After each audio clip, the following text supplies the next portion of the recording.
ہوگا.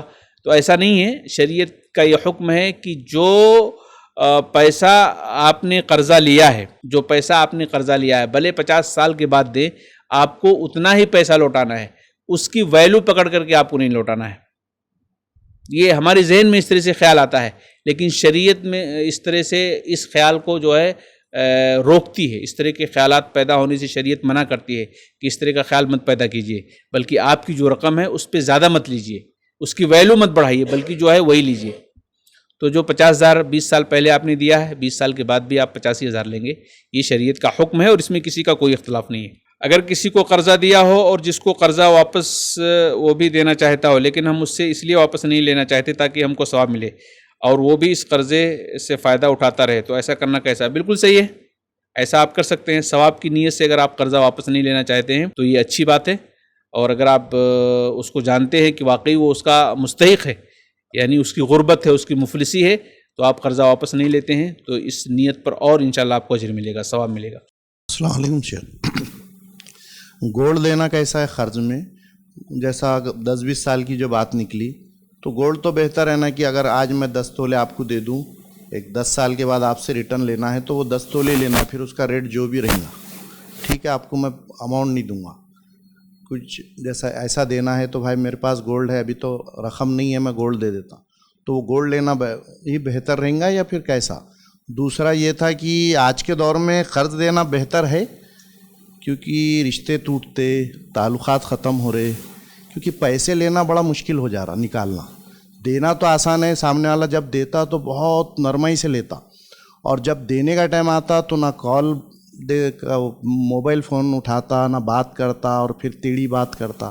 تو یہاں تعلقات ختم ہو رہے، تو بہتر یہ ہے کہ میرے جیب میں پیسے ہیں تو میں نہ دوں. یہ ٹھیک ہے. یہ دیکھیں، بھائی نے سوال کیا ہے، 2 سوال کیا ہے. آخری سوال پہلے لیتے ہیں کہ اگر ہم کسی کو قرضہ دیتے ہیں، خاص طور سے رشتہ دار وغیرہ کو قرضہ تو لے لیتے ہیں بڑی نرمی کے ساتھ، لیکن واپسی میں بہت مشکلیں پیدا کرتے ہیں اور بالکل ناگواری کے ساتھ، یعنی وہ دینا نہیں چاہتے ہیں. تو ایسے لوگوں کے ساتھ کیا کرنا چاہیے؟ اگر آپ کو معلوم ہے کہ سامنے والا ایسی حرکتیں کرے گا تو یقیناً آپ اس کو قرضہ ہی مت دیجیے.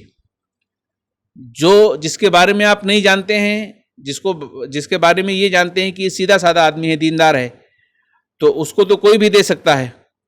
لیکن جس کے بارے میں کبھی تجربہ رہا ہو آپ کے ذریعے سے یا کسی اور کے ذریعے سے کہ اس کے معاملات ٹھیک ٹھاک نہیں ہیں، آپ کو پتہ چل جائے، تو ایسے لوگوں کو بالکل بھی قرضہ مت دیجیے. بھئی ایک بڑے فتنے سے چھوٹی بات سہ لینا، برداشت کر لینا، یہ زیادہ بہتر ہے اسلام کی روشنی میں. تو اگر کوئی ایسا رشتہ دار یا کوئی ایسا آدمی جس کے معاملات صحیح نہ ہوں، تو ایسے لوگوں کو قرضہ نہ دینا ہی بہتر ہے.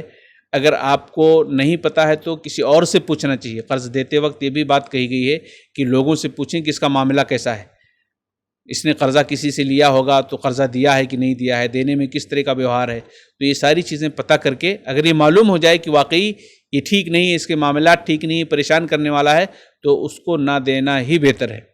تو یہ اس طرح کا معاملہ ہوا. اور آپ نے جو پہلا سوال کیا تھا گولڈ وغیرہ کے حوالے سے، اگر کسی نے 10 سال پہلے کسی سے 10 تولہ سونا ادھار لیا ہے، آج وہ دے رہا ہے تو 10 تولہ ہی آج دے گا، وہ سونا ہی دے گا. وہ 10 تولہ، اگر 10 تولہ سونا نہیں دیتا ہے تو آج کی جو قیمت ہے سونے کی 10 تولے کی، وہ قیمت دے گا. یہ بتایا گیا ہے اس معاملے میں. سونار یا کسی سے سونا ادھار لینا کیسا ہے؟ دیکھیں، سونار سے کیسے ادھار لیں گے؟ سونار سے اگر آپ سونا لیتے ہیں تو اس کو پیسے دے کر کے لینا چاہیے، کیونکہ سونا ادھار نہیں لیا جاتا ہے. سونا ادھار نہیں لیا جاتا ہے، آپ کو پیسے دے کر کے ہی لینا چاہیے. ہاں، کسی اور سے ادھار لے رہے ہیں تو ٹھیک ہے، لیکن سونار سے جب آپ سونا خریدیں گے تو سونا کو نقد لیا جائے گا، ادھار نہیں لیا جائے گا. یہ سونے کے معاملے میں یہ بات ذہن میں رکھنا چاہیے. السلام علیکم. ادھار دینے والا، مطلب قرض دینے والا یا قرض لینے والا، اس کے اوپر زکوٰۃ واجب ہے یا نہیں؟ ادھار دینے والا اور ادھار لینے والا دونوں پر زکوٰۃ واجب ہے کہ نہیں؟ تو ادھار دینے والا اگر اس کے پاس پیسے ہیں تو ظاہر بات ہے اس کو تو زکوٰۃ دینی ہے، اور اس کے پاس پیسے ہیں تبھی تو سامنے والے کو ادھار دے رہا ہے. اب لینے والے کی بات ہے، اگر لینے والا وہ اس کے پاس نصاب کو پہنچتا ہے، یعنی 30-35 ہزار روپے اگر اس کے پاس ہے ہمیشہ سے، تو اس کے اوپر زکوٰۃ فرض ہے. سونا ہے تو اس کے اوپر زکوٰۃ فرض ہے، چاندی ہے تو اس کے اوپر زکوٰۃ فرض ہے. یعنی نصاب ہے، اگر کوئی بھی ہو تو اس کو زکوٰۃ دینی ہے۔ روپے میں نصاب 30,000 یا 35,000 کے آس پاس میں ہے۔ اگر کسی کے پاس 30-35,000 روپے سالوں سے پڑے ہوئے ہیں تو وہ کتنا بھی ادھار لے اس کو زکوٰۃ دینی ہے۔ دیکھیں کسی نے سوال کیا ہے، لمبا سوال ہے کہ میں اکیلی عورت نوکری کر کے گھر بنایا تو جو ہمارے پڑوسی ہیں اس کے اور میرے گھر کے بیچ کی دیوار مٹی کی تھی، تو میں ان سے کہا کہ اس کو گرا کر سیمنٹ کا بنا دیتی ہوں، تو وہ تیار ہو گئے، مگر جب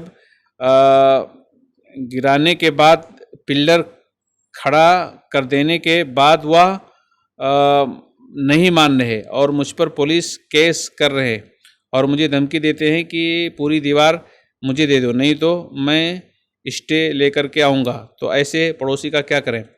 دیکھیں ایسے پڑوسی اگر واقعی ایسی بات ہے تو اس کے اندر تو اسلام نہیں ہے، میں سمجھتا ہوں اسلام اگر ہوتا تو ایسی بات کبھی بھی نہیں کرتا۔ اور آپ اس کے لیے ایک کام کریں کہ کچھ لوگ جو اس علاقے کے جو بڑے لوگ ہوں ان کو جمع کریں آپ، اور ان کے سامنے اس میٹر کو رکھیں، شاید ان کو پریشرائز کریں گے یہ لوگ، تو اس کی وجہ سے وہ پڑوسی تمہارا صحیح ہو جائے گا۔ یہی ایک راستہ ہے، آپ لوگوں کے بیچ میں اس میٹر کو رکھیں اور لوگوں کے ذریعے سے اس مسئلے کو حل کرانے کی کوشش کریں۔